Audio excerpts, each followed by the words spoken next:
My name is David Andrew Singer. I'm an associate professor here at MIT in political science. Before I introduce the speakers, I just wanted to say a little bit about the forum of this event. We're going to start with Professor James Galbraith speaking about his book. We'll have discussant comments by Rachel Wellhausen. And then we will open up the floor to Q&A. And again, during Q&A, we ask that you come forward and use the microphones that are available on the floor. So first of all, we're very happy to have Professor James K.Galbraith here with us today. He's the Lloyd M. Benson Jr. Chair in Government Business Relations and Professor of Government at the University of Texas at Austin. Galbraith is also a senior scholar of the Levy Economics Institute and chair of the Board of Economists for Peace and Security, a global professional network. He also writes a column for Mother Jones and occasional commentary in many other publications, including the Texas Observer, the American Prospect, and The Nation. Galbraith's new book, which he'll be talking about today, is Inequality and Instability, a study of the world economy just before the crisis. His other books include The Predator State, How Conservatives Abandon the Free Market and Why Liberals Should Too, Balancing Acts, Technology Financing the American Future, and Created Unequal, The Crisis in American Pay. He's also co-edited a number of books and authored 2 textbooks.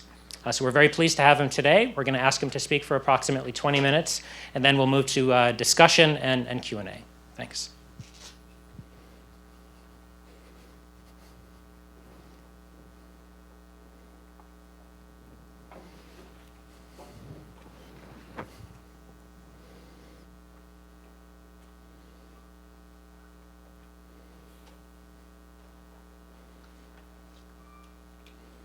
That works. Thank you very much, Professor Singer, soon to be Professor Wellhausen, soon to be my colleague at the University of Texas. It's a great pleasure to be here. On a day when the election results in France and Greece call attention to a changing popular mood, at least in some parts of the world, after 4 years of an unresolved economic crisis. I'm certainly very pleased to be here at MIT to talk about a book that studies some of the issues that I think are relevant to the onset of the events with which we've been faced in recent years. And it's certainly a pleasure to be back in Cambridge, which, as many of you know, is my hometown. The study of economic inequality has been a coming thing in economics only for the last decade and a half or so. It was a backwater for many years following the end of World War II for the first half of the post-war period, and only began to catch the interest of the economics profession in the 1980s when it became clear that things were changing, that there were developments of interest, that in particular respects, inequality, especially in the United States, was getting worse. Over the years since, and particularly in the 1990s, there developed a dominant narrative on this subject in which the classical economic notions of supply and demand tended to predominate. That is to say, there developed in the literature an explanation of inequality that was based upon technology and the demand for skill, education and the supply of skill, immigration and trade and the supply of unskilled labor, contending forces operating in the labor market, but operating in ways that economists understood to be substantially microeconomic, market-driven in character. This suggested that the environment in which these forces were operating was substantially self-contained labor markets, which might be linked to each other, but only by the kinds of channels I've just described, by the diffusion of technology, by the migration of workers, by trade in goods with differing compositions in the labor that puts them together. If you went to the Journal of Economic Literature, and in fact, if you go there today and ask how you would be able to classify an article on macroeconomics and inequality, you'd find there's no such classification. That, in fact, the profession is simply not oriented to thinking about the problem of inequality in those terms. This is something I have been engaged in trying to change for quite a long time. I did a book called Created Unequal, Crisis in American Pay, in 1998, which reviewed this literature, particularly focusing on the United States, and came to the conclusion that the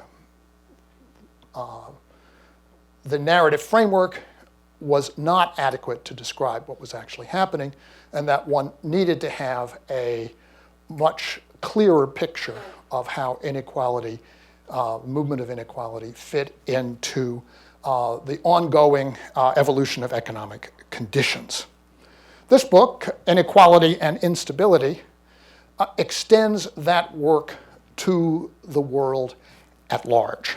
And it does so in the first instance, as the earlier work also attempted to do, by building on a very substantial project of the collection of information, of data, of measurement of inequality and the movement of inequality around the world. So I begin the book with a little quotation from a Cambridge, Massachusetts philosopher, as it happens, about the proper role of information gathering at the root of this kind of project of inquiry. I was not the first, obviously, to realize that in order to understand something about the movement of inequality in the world economy, you had to have good information on it. Very capable people had done a great deal of interesting and important work in this area, particularly in the 1990s, when at the World Bank and later at WIDER in Helsinki, the World Institute for Development Economics Research, scholars had assembled the mass of measurements, survey measurements of inequality that had been done in the world up to that point. The problem with the work was not in the collection of the data, but in the fact that the original source data simply wasn't rich enough to give a reliable picture of what is going on. And that was for two reasons. One is that surveys are expensive, and they were in many places quite rare, so that long periods might pass, years upon years, in which a survey of adequately high quality was not taken in many countries around the world. And secondly, where surveys did exist, the object being surveyed was often quite heterogeneous. That is to say, sometimes the surveys were of income, sometimes of expenditure. Where you were looking at an income concept, the concepts were not consistent from place to place. Not the fault of anybody working in this area, but a problem for scholars attempting to work with the resulting data collections. And one of the consequences of that was that the literature built upon this work was quite indefinite in what it seemed to show. In particular, one of the great original insights of development economics research, that of Simon Kuznets, relating inequality to income level as the development process progressed, faded from view. And I actually have a wonderful short exchange of correspondence with Paul Samuelson late in his life when talking about Kuznets, in which he wrote to me that in his view, Kuznets was right until he wasn't right anymore. And that was Paul's view, and it was a perfectly reasonable view based upon the evidence as he had seen it. There was also a great deal of literature which I think was inspired in part by the, let's say, Rorschach test quality of the, Rorschach blot quality of the information, relating inequality to economic growth. Was a low degree of inequality conducive to a more rapid rate of growth, or was a higher degree of inequality fostering savings and investment? The better wellspring of stronger economic performance. This kind of thing became a staple of the economic research. What we did was to find sources of information which had not been tapped to provide measurements of inequality, and those sources of information turned out to be very extensive and to be very easily drawn on as a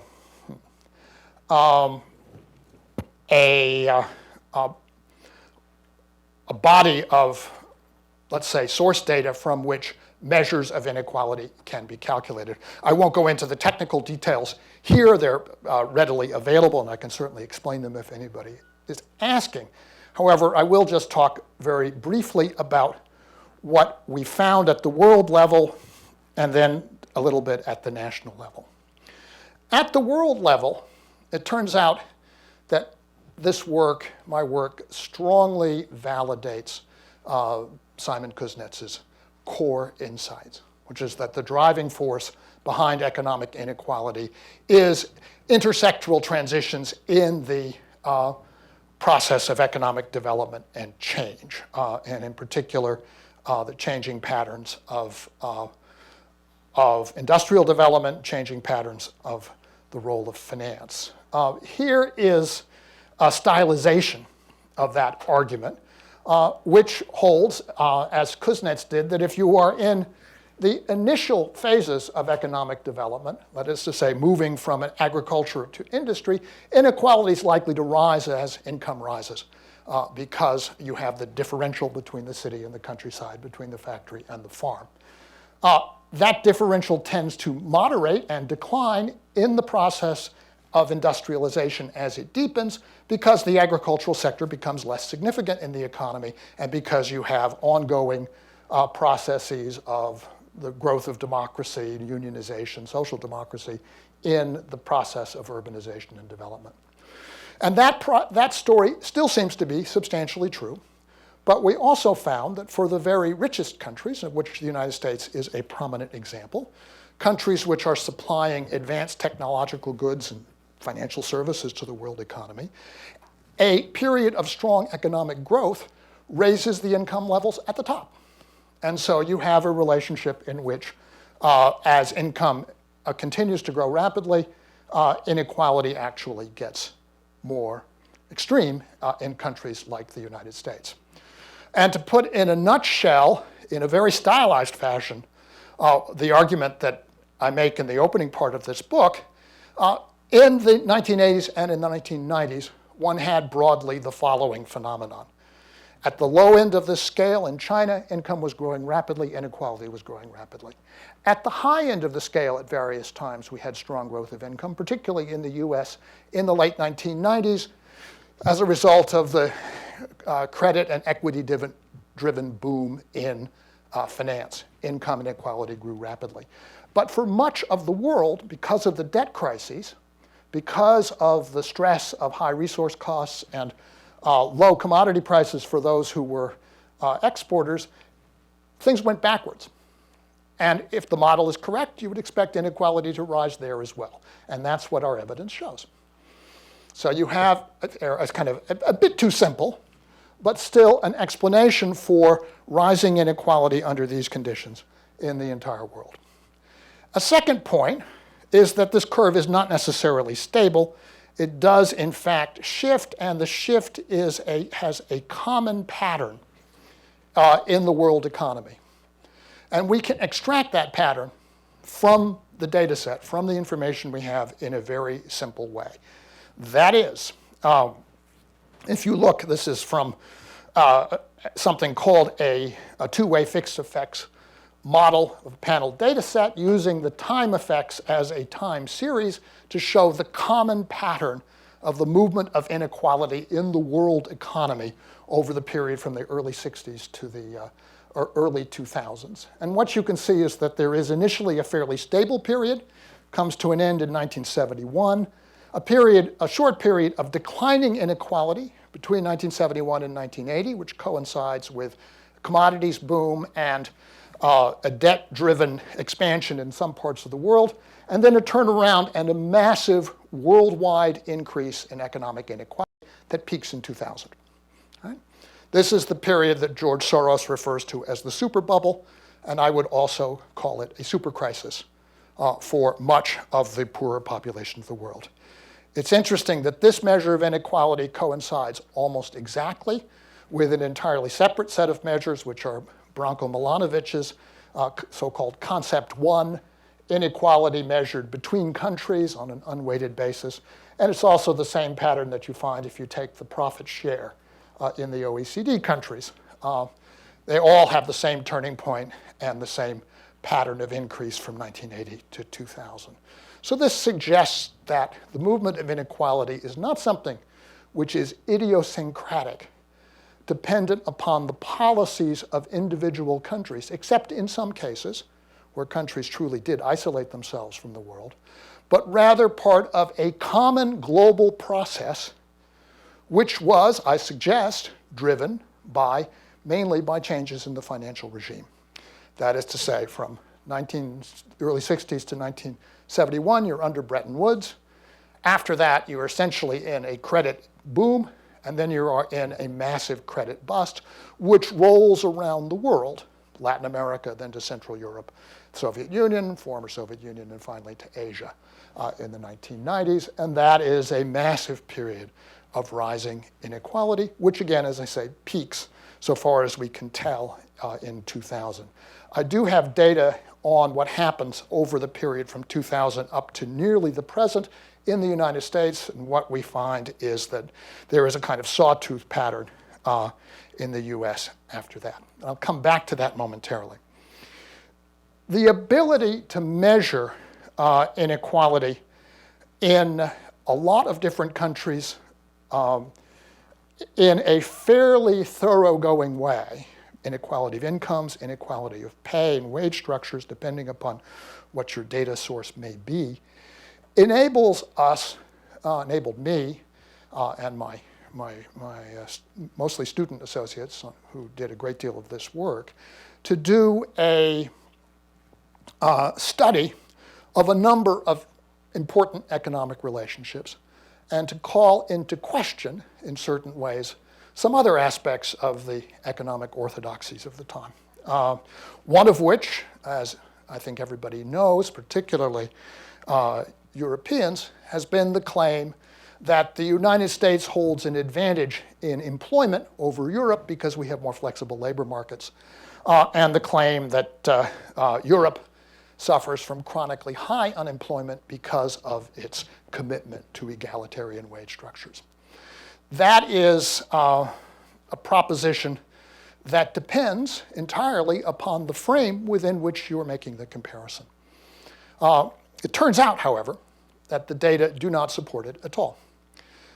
We looked at inequality in relation to employment inside Europe, and we find that there's a very stable systematic relationship in which countries with more egalitarian wage structures have, in fact, lower unemployment rates, better employment performance than the countries with more unequal wage structures.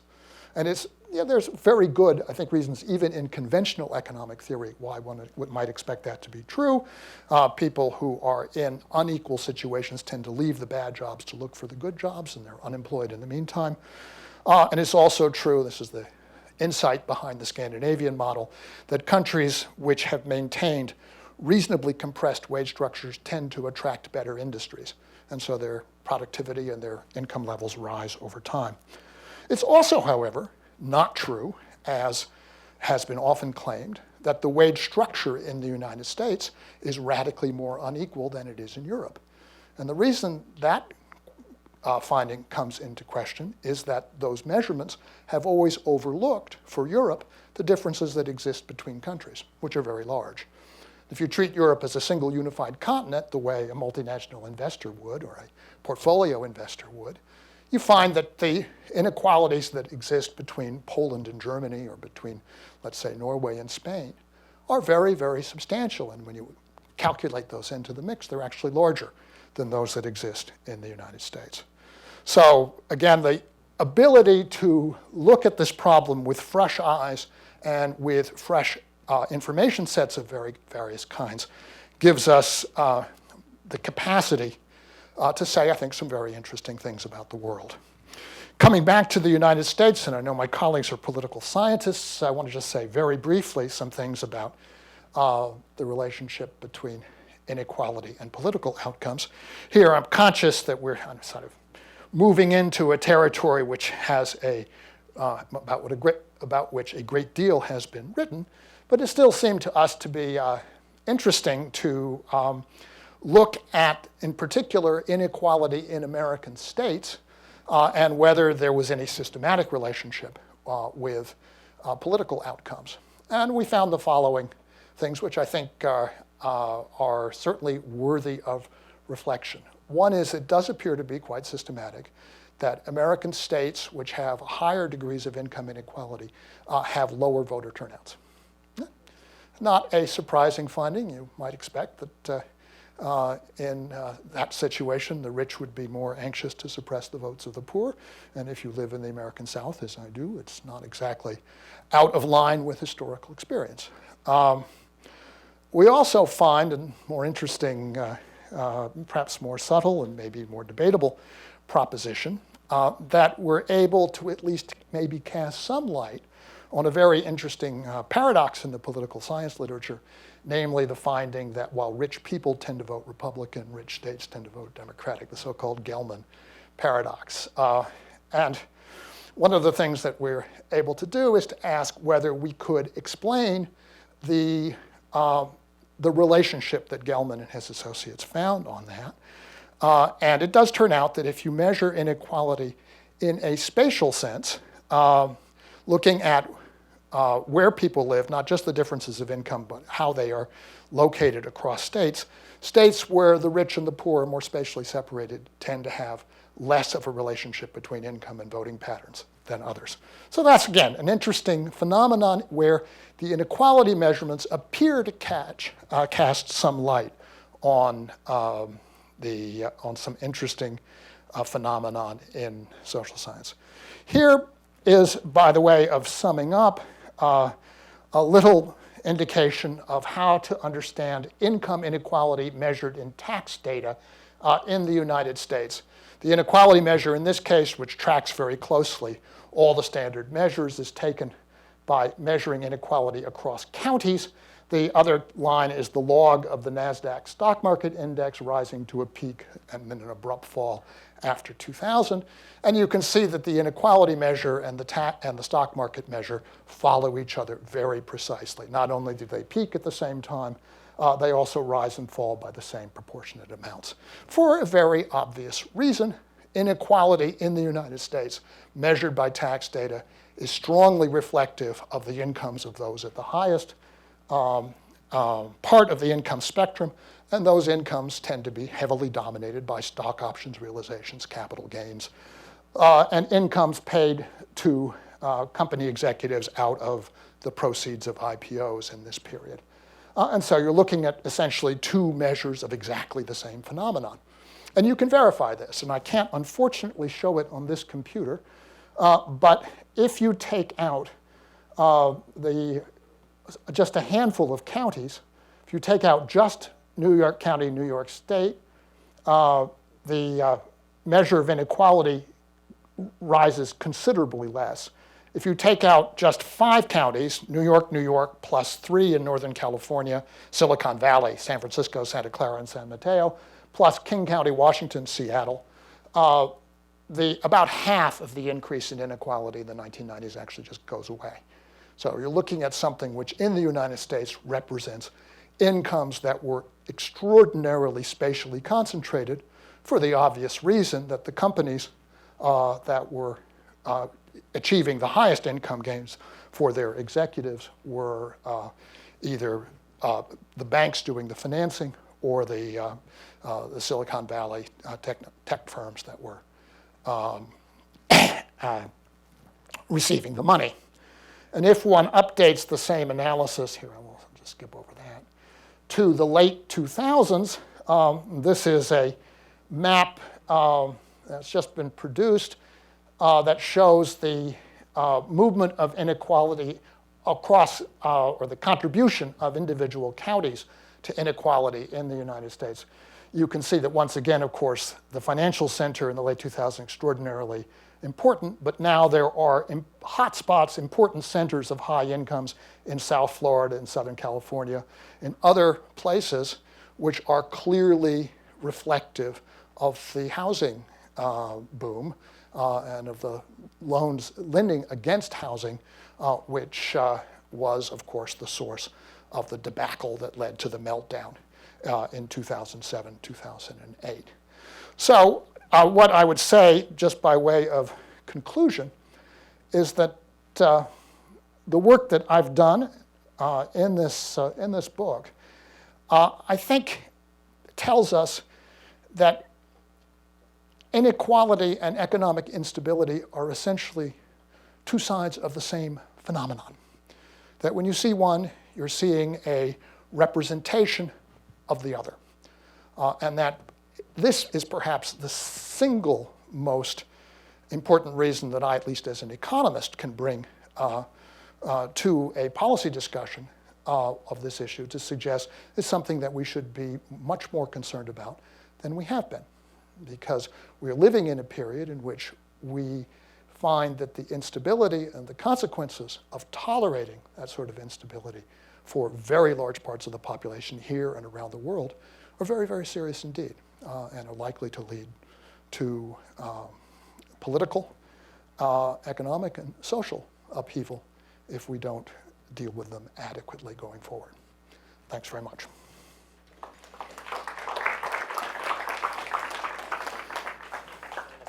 Sure.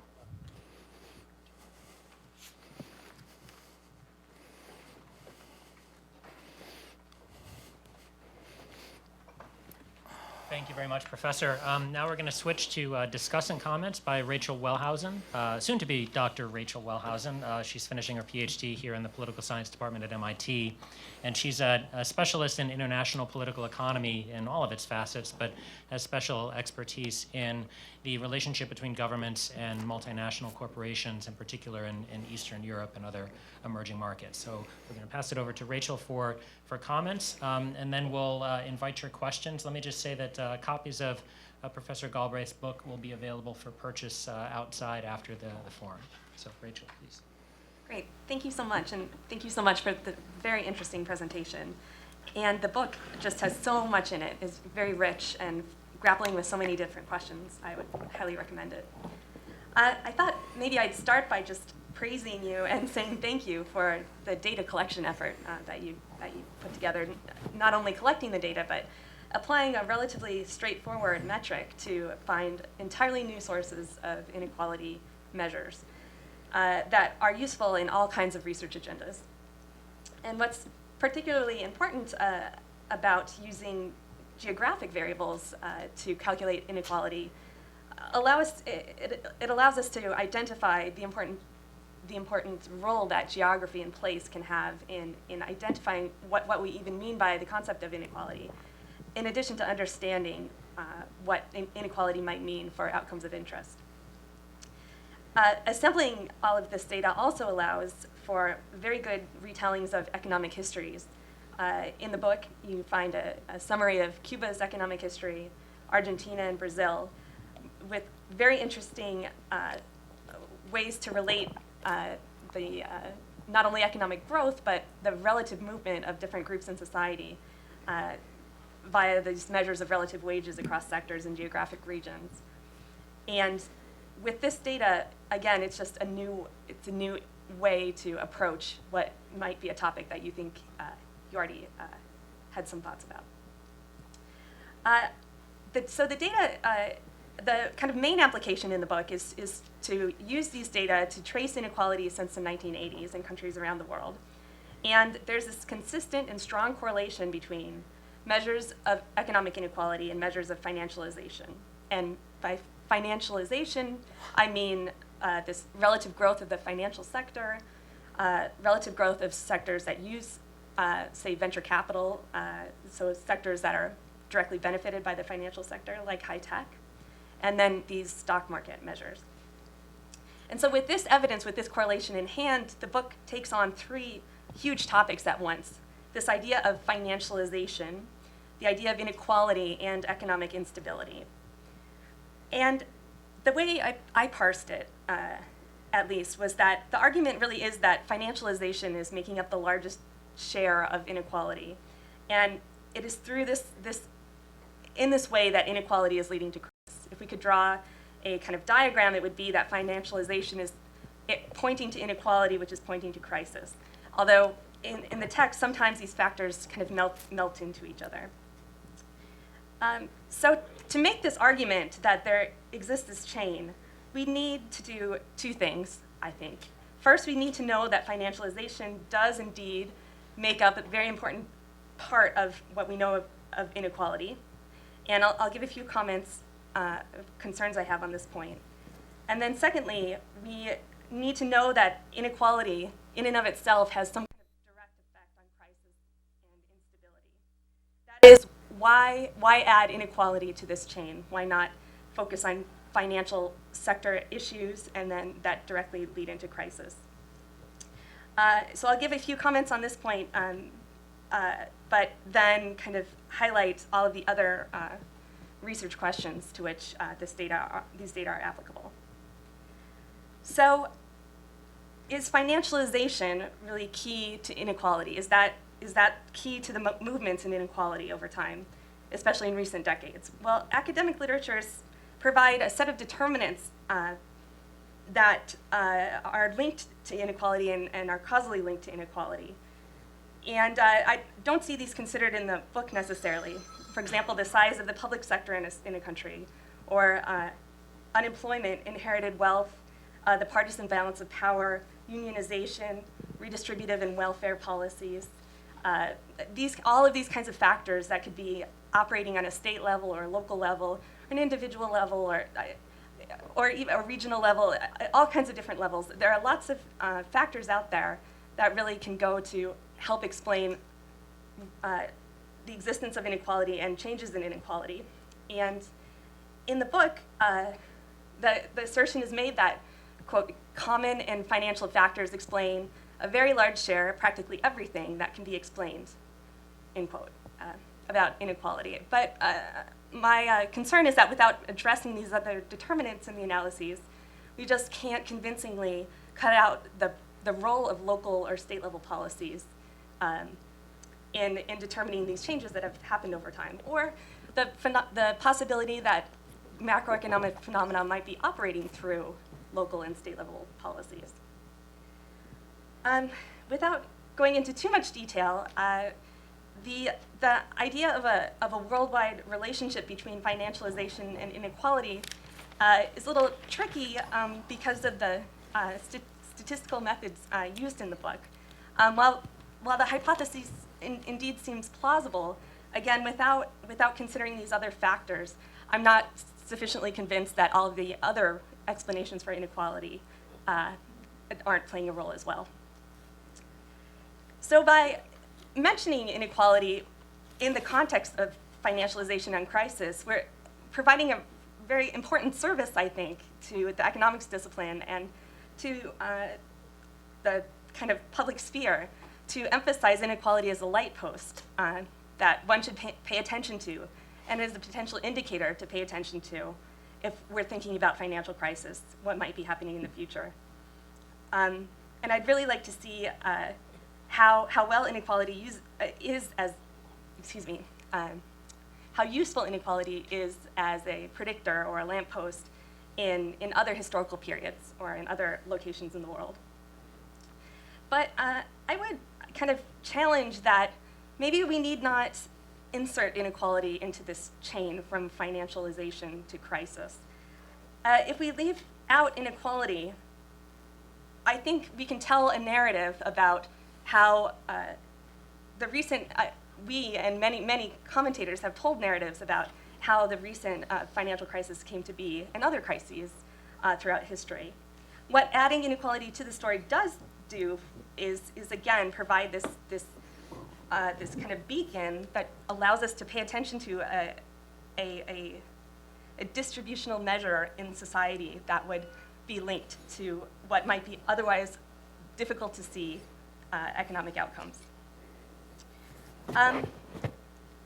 The book, as I mentioned, takes bites into many different research questions. And the work on Kuznets in particular is fascinating. And indeed, there are many research agendas for which this measure will be useful. The general issue with the book's empirical chapters, however, is that the models used to estimate the effect of inequality on different outcomes of interest are somewhat simplified. And this leaves the reader unsure as to wonder whether it is inequality that is actually doing the work in the arguments presented, or whether it's something else. And therefore, while there are provocative preliminary findings in the book and provocative hypotheses, we're not left with enough data to be sure if they're supported or not. In the chapters on American politics, the models of vote choice and voter turnout could, for example, use some more variables, say, from the latest research in the field. And a very interesting chapter looks at whether democracies are more or less equal than other types of government regimes. And while this is an important and much studied question, the statistical approach doesn't deal with the problem that it could be that inequality outcomes are a result of the government regime, or the government regime is causing inequality outcomes.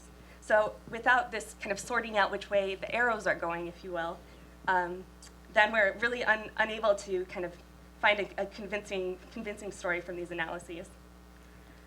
Pointing out the different wage differentials between European countries and US states is very important, and indeed is one of the reasons that kind of commentators on the Eurozone kind of point out there's some differences among these countries that are hypothetically supposed to be part of the same unit. But again, the argument that labor market flexibility is not related to unemployment, again, is a bit unconvincing because of these underspecification of the models, some unconventional methods, and kind of an unclear role of what role other forces in the international economy play, like international trade, for example, interacting with currency appreciation and depreciation. So just to conclude then, the data put together that form the backbone of this book and that the research team has very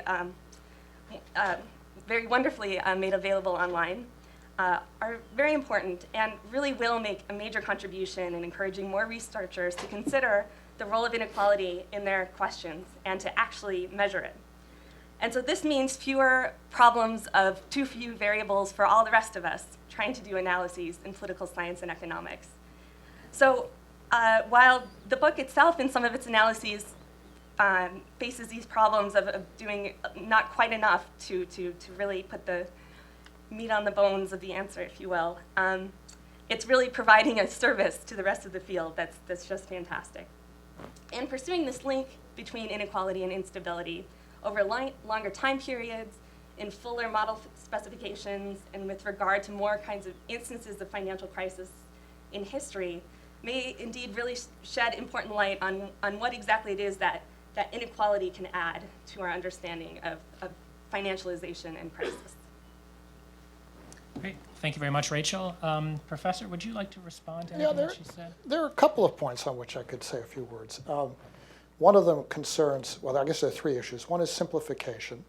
The second one is the role of local and national policy factors in determining what happens to the inequality measures. And the third is this question of causality. So I'll just say a word about each of them. On simplification, I plead no contest. In a work of this kind, which is intrinsically based primarily on the accretion of new information sources, it would be extraordinarily ambitious to try and do the definitive statistical work on the application of that material, and that's not something that I set out to do. And I'm sure that having tossed out some hypotheses about political outcomes, for example, that others can take that up and make of it anything that they can. I'll mount a stronger defense on the question of state and local the relationship between international, the global, and the state and the local. I think that the fact that there are strong regional and common global movements in the data tells you something very definite that one is not going to learn by running country-specific models. It tells you that forces are at work that affect neighboring countries in similar ways and at similar times. Forces that are at work that affect countries which are in a certain relationship to the world economy in one way, let's say debtors or oil consumers, and the other one force that affect countries in the opposite relation, producers and creditors, in a different way. This is very useful information which emerges from the examination of a global data set. The fact that there are common forces that are pushing up inequality around the world does not necessarily exclude the presence of local forces. And in fact, when you look at the data and try to sort of measure the effects over time, you find that there are significant exceptions to the pattern of global pressure. Notoriously, China and India do not experience rapidly rising inequality with the onset of the debt crisis. They were insulated from the debt crisis. They do experience it later on in the 1990s, but this is clearly a sign that what we're talking about is the global pressure of those events on countries that were exposed to a commercial bank credit and to the collapse of lending. I'll just add to that countries with strong institutions that were, at least in some cases, able to withstand these pressures, so that local influences do matter, but that they are influences which are strongly impacted by what's happening to them from the outside. The other observation about that, you quoted about a comment about how much of the pressure on inequality can be attributed to the global factors. And the passage you were quoting was referring to actually a calculation which showed that if you take out the time effects, basically the whole of the rise of inequality goes away. So it is just to give you a sense of how much of the trend that one observes is in fact common. Well, it is common, and that's a statistical, to some degree, a statistical truism, but it is showing that things are moving in a very common way around the world. Final point, which has to do with the question of causality. I try, and I don't claim to have been completely successful in the drafting, to be cautious about making causal claims. Inequality, after all, is a statistical concept. It's a measurement concept. It's something that you calculate from a body of data. And then to turn around and attribute to it a causal role in human society strikes me as a risky thing to do. What I'm trying to do in the book is to show the relationship of this measured outcome to the larger forces that are visible and observable at the time. And in that sense, it seems to me very clear that that financialization, the rise of the financial sector around the world, the rise of the dependence of the world economy on the private extension of credit, on the swings of the global financial sector, the evidence for that is very clear, very strong. So again, I try to be cautious about attributing inequality per se as a causal force, because then you need a real model of understanding how exactly that works. And people have tried to come up with such models, but that's not the exercise that I'm engaged in here. Okay, thank you. We welcome your questions. If you have a question, if you would please come to the front to one of the two microphones and you can ask your question. And let me remind you that your goal is to ask a question rather than to make a speech. Rather than to go on at length. I'm Jean Gelman. I'm from the Security Studies program in the Center for International Studies. And I think I have a question really about the events in France. So I'd love to hear your comment on that. But the context in which I'm interested in your responses reflect my interest, have to do with this issue of the local response. And it's a big question, but I would love maybe in another forum to know where you situate your work relative, for example, to Amartya Sen on inequality and his descriptions of what people do with inequality, and whether France in some way gives you an example of how people deal with that particular question. So I'm particularly interested in France. You could do, I think, Greece as well on this, but I do think that it would be so wonderful if you could go to this, and that would be my question. Okay, so the outcome of the elections in the last, That's right. in the last Hollande, 24 right. hours. Yeah. Not to put pressure on you. Yeah, no, let's talk about Greece first, because I think what we're observing in Greece is the disintegration of a political society.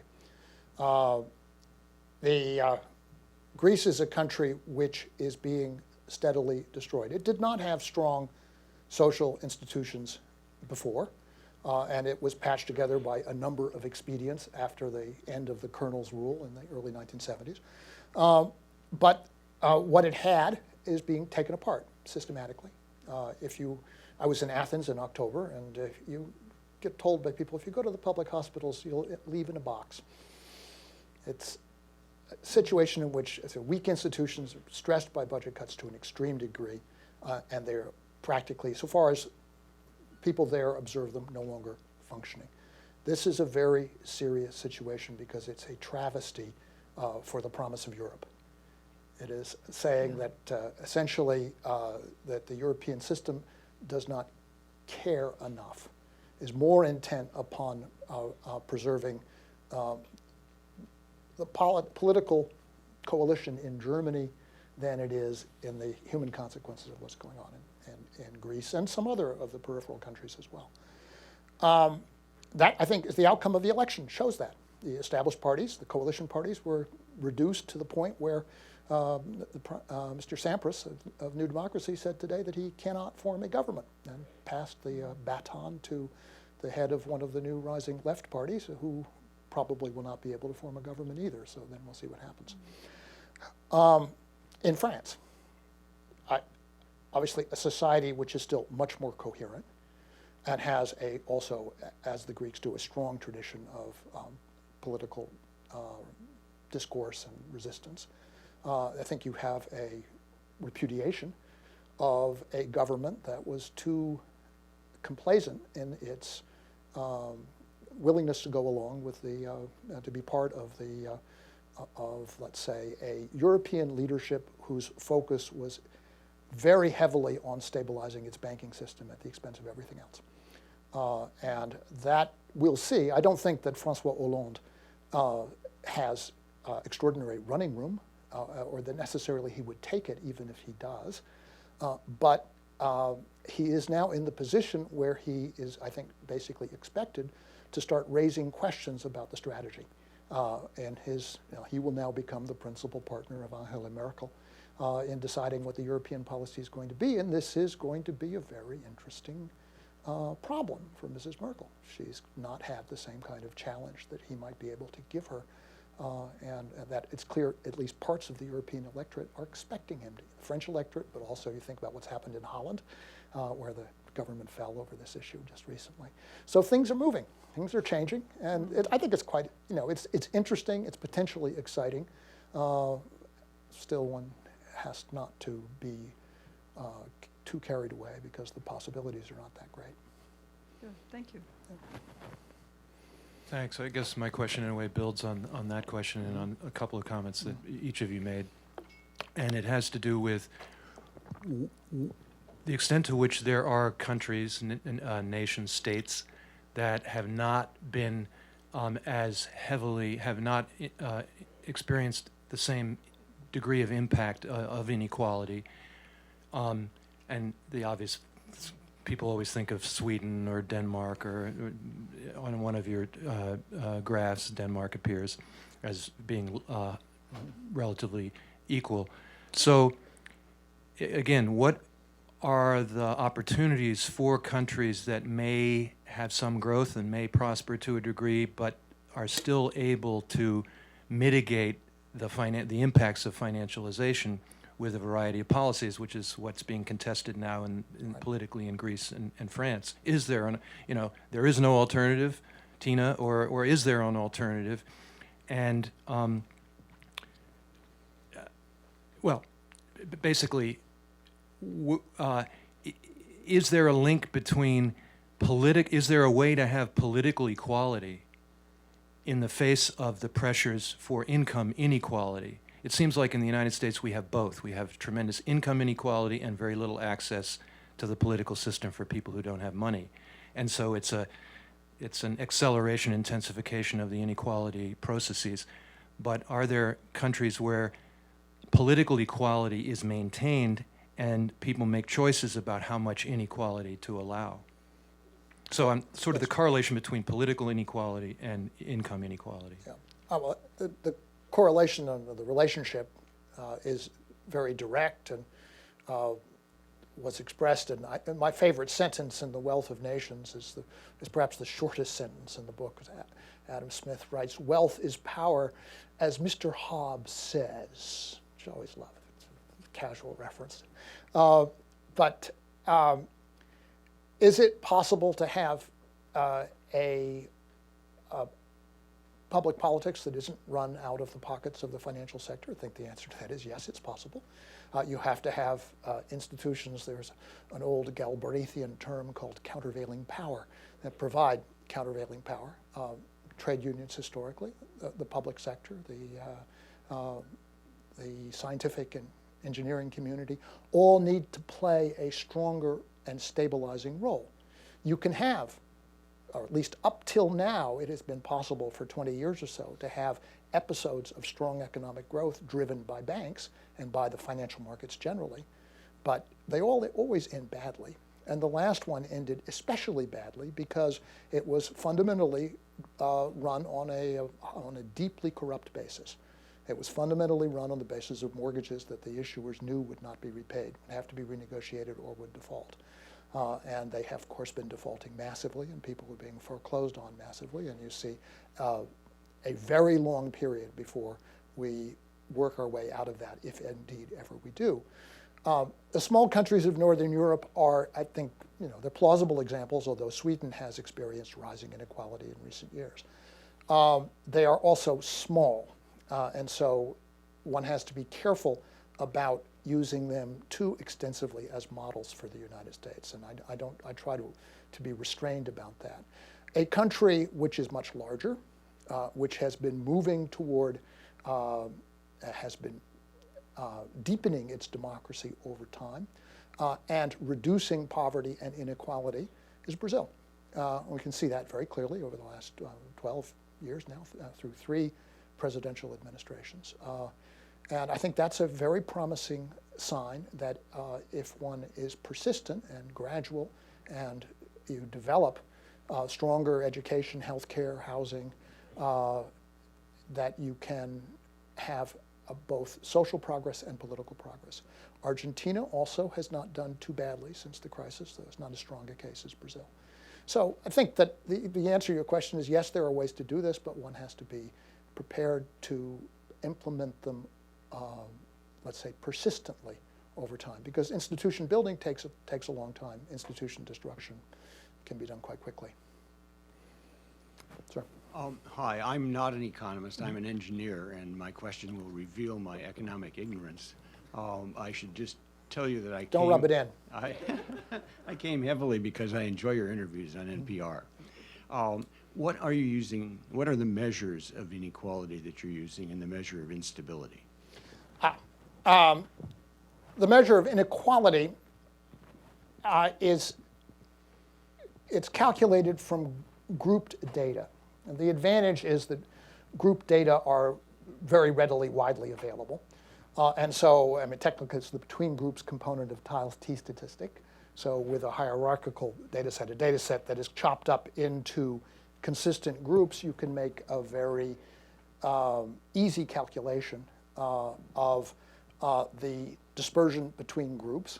And that measure, if the data are taken in a consistent way over time or across countries, they are comparable. That is to say that calculations at different times can be compared in a reasonable way. So that's the strength of the approach. It enabled us to mine large amounts of data that were readily available in historical records, in governmental records, and in international agency records, and to make calculations of inequality from that information. And are you using income as the quantity you're measuring? That depends upon what the data source is and what problem you're attempting to answer. And you do have to be careful about that. In a large number of cases, we are looking at basically payroll by economic sector or industry, or you're looking at income by geographic region, let's say province, or in the United States, you can do it by county, depending upon what the data collection agencies, in their infinite wisdom, decided they would accumulate. Okay, and your measurement for instability? Well, instability is just let's say, the variability of motion through time. So that's much more straightforward. Whatever your data series shows, you can calculate a measure of instability. But I don't have I'm not directly computing a measure of inequality and a different measure of instability in order to compare them. Oh, okay. You're looking at a single series and asking how unstable it is. Okay, thank you. My name is Ming Tong. I, from the pharmaceutical industry, and I would be interested to, look into the, the goods distributions, in terms of the differential pricing of medications. I wonder whether, your model can serve as a help, to estimate or calculate the differential pricing of, different countries. For instance, like, when we selling medication, to Africa versus selling to Canada or sell homeland here, the price would be different. For instance, we may sell $1 a dose, for the anti-HIV drugs to, Africa compared to, almost like a couple of times more here in the homeland. So along the same direction, I would be interested in, when you calculate the, inequality, the fundamental is that using a ratio. For instance, like the Gini coefficient and some other models people prefer in terms of the inequality matrix. I wonder, for a country like Dubai, Abu Dhabi in the Middle East that I pay 2 different independent visits. Within the country, the citizen only account for, and national account for 17%, and 83% are, foreign employed workers, working in the country. But when you measure the inequality, my concern is that are you measuring within the country, between the national versus non-national, or No. within the national or within the non? The almost measure, like intra yeah. and intra subject. It's an important question. The measure that we use for international comparisons is based upon establishments and jobs, and therefore does not distinguish between nationals and immigrant labor. So a country like where you have data for, let's say, Persian Gulf countries, you're going to see a lot of inequality, which is reflecting the employment of people who are not nationals in a lot of occupations. And so I think that's appropriate for looking at the economic structure of the country. If you're looking at what is the relationship, this condition of people who are citizens, then you would want to take a different measure and you'd need a different source. Right. Yes, I find that those national, they usually occupy very high position. Yes, of course. Even we American, we have some people working there. Even your PhDs or economists, biostatisticians, or even medical physicians, the income, never come, close to the national. Maybe they had a master degree and working there, and then you're talking about the wealth or the income distribution is absolutely. too obvious. I want to be a little cautious too about not claiming too much for what you can learn about, some countries where, let's say, the data are maybe quite partial, where you have large gray economies, of course, which is true in lots of, in many places. You want to take the sources that we use and approach them with at least some degree of caution. I think they are quite reliable for what they show, but all measures have to be evaluated carefully. Yeah, you're absolutely right. You know, apply differential pricing within the calculation would be very difficult. Yeah. Yes.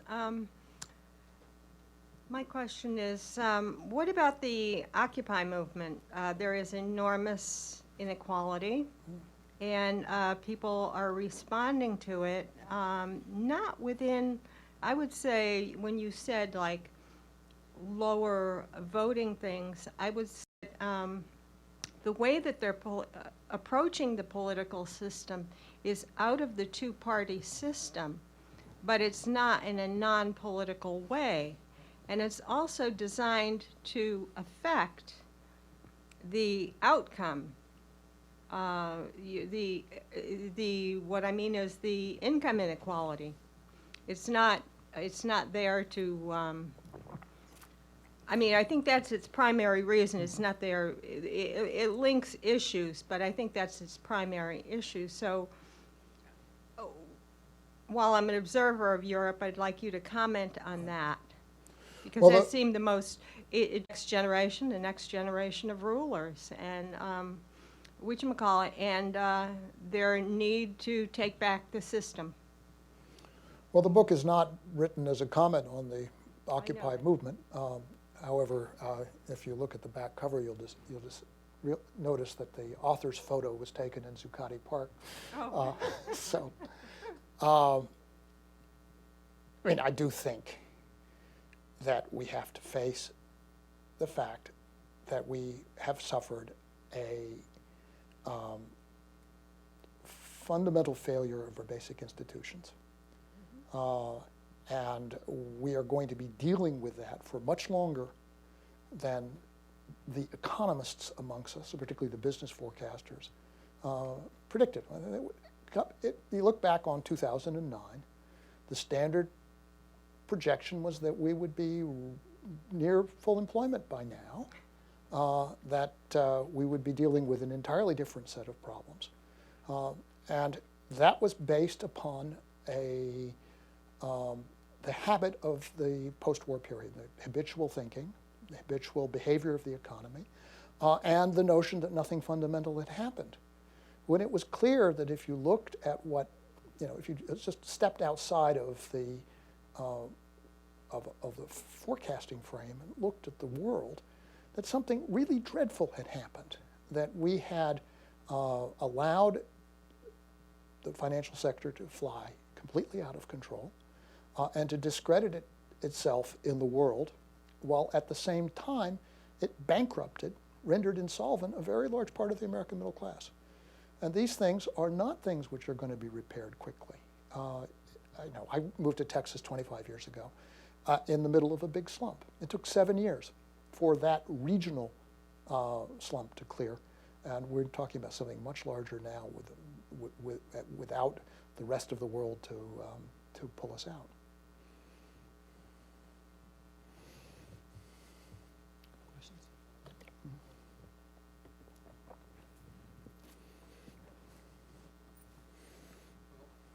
Thanks. Something you just said prompted me to be wondering about the impact of war. The Second World War seemed to bring with it, for whatever reasons, a diminution of inequality, and the result after the war in the United States was opportunity, the much touted sort of building of a middle class. And you may have interesting perspectives on this as well.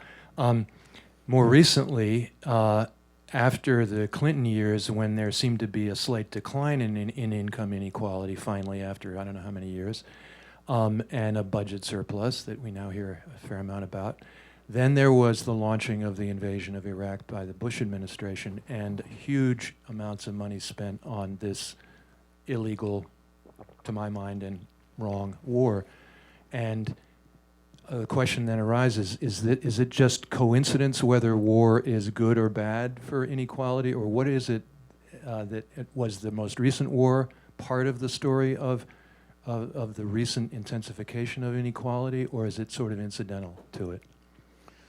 The Second World War was, as you say, fundamental to restructuring American social, political, financial life.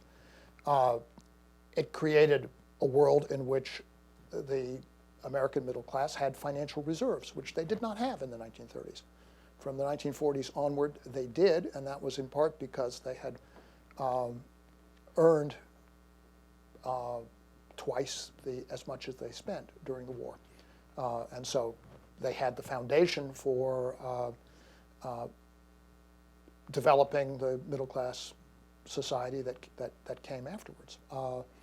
This was really quite a remarkable accomplishment, which will never be repeated because we will never have another conflict of that kind of industrial scale. I mean, all future wars will either be and I expect, in fact, that we will not see another one anytime real soon, but because the Iraq experience was such a debacle. But they will either be of that kind, or they will have an element of instant obliteration, which will save us all a lot of trouble. The actual consequences of the Iraq war for the economy were, so far as I can tell, quite transitory. In 2003, 2004, you do see some income differentials develop, and you do see some effects on growth. The income differentials benefit one region of the country over all of the others, and that, guess what, is the counties immediately surrounding Washington, D.C.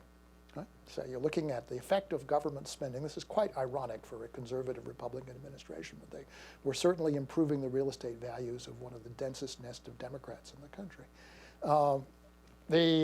And then that fades out, basically. The phenomenon in the later part of the decade is much more financial sector and the various parts of the country that were being influenced by the housing bubble. Well, again, I think that probably fully answers your question. I don't expect we'll go back into it. We'll see another example of this anytime soon, because it didn't work very well.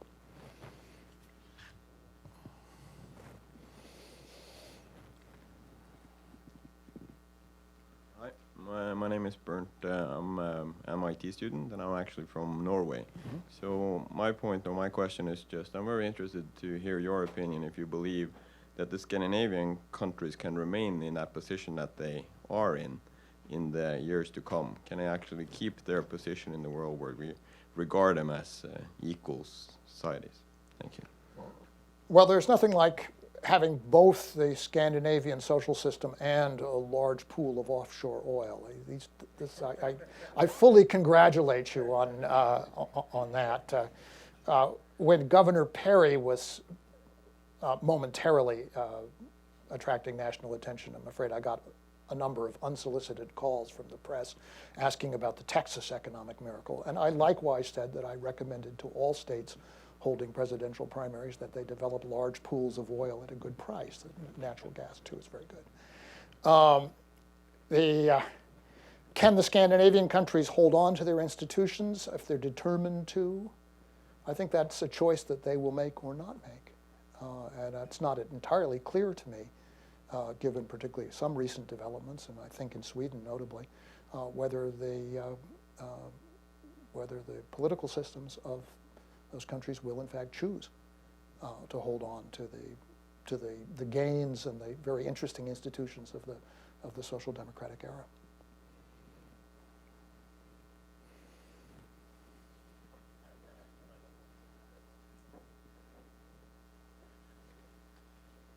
Is it possible for a country like ours to reach a tipping point at which income inequality and its power is diffused into other expressions, like the incumbents on the Supreme Court, political elections, super PAC, that sort of thing, so that rolling back inequality is no longer possible? I'm not going to go that far. I think the situation becomes very complicated when both parties are dominated by a single set of major constituencies in this area and a single resulting ideology. And I think we saw too much continuity in on the financial sector from Bush to Obama. I think that's very clear. And we failed as a country to come to grips with the need to reform and to downsize the financial sector, which is a massive fixed cost on every other form of economic activity. It's essentially a tax, and you treat these institutions as though they were private, when in fact they are fully supported by the state and become the kind of dumping grounds for a place into which all other financial institutions are gradually being absorbed. It's a mistake to treat them as essentially a private sector. This is a part of a governing coalition that is causing us enormous damage. I'm not going to say that we'll never arrive at the point where the country can demand and achieve change. It did do so in 1933, and got a lot of benefit out of that. And so I'm hopeful that it will again. But being hopeful and being optimistic are distinct emotions. Hopefully this is a quick question, but you were saying where inequality might lead to social instability, but I think what in fact we're seeing is while there is some social instability, aren't we seeing really a rise in state fascism? I mean, in actually seeing an overreaction from the government taking away our constitutional liberties? I mean, that's what I see. You know, everybody's so worried about this inequality thing, when in fact what's happening is we're getting these laws like the NDAA, which totally negates our right to have a fair trial or a lawyer or even charges brought up against us, you know, with indefinite detention planned for American citizens. And where the director of the FBI, when they asked him whether he's allowed to assassinate American citizens, he said he doesn't know. You know, I mean, it just hit, these things just sort of punch at me when I'm listening to you talk, you know, that it's going to lead to social instability. What about the government overreacting to kind of clamp down, actually the government react to lock down the country? Well, fascism is not a term I use lightly, but I share the anxiety and the belief that we have that we are not protecting our civil liberties and our basic rights and our procedures of justice as we should. I think that's very clear. I would add to your bill of charges the,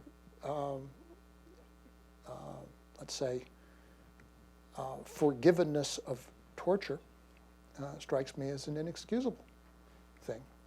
People need to be held to account for these matters, and we will find that failure to do so costs us in terms of our international standing. It costs us in terms of the respect of the rest of the world, which has much, in many cases, stronger standards than we do in these matters. So, yes, I think that part of a stable, self-governing society is one in which certain rules are enforced on the government itself. Okay, we want to thank our speakers today, Professor James Galbraith and Rachel Wellhausen, as discussing. Thank you for coming.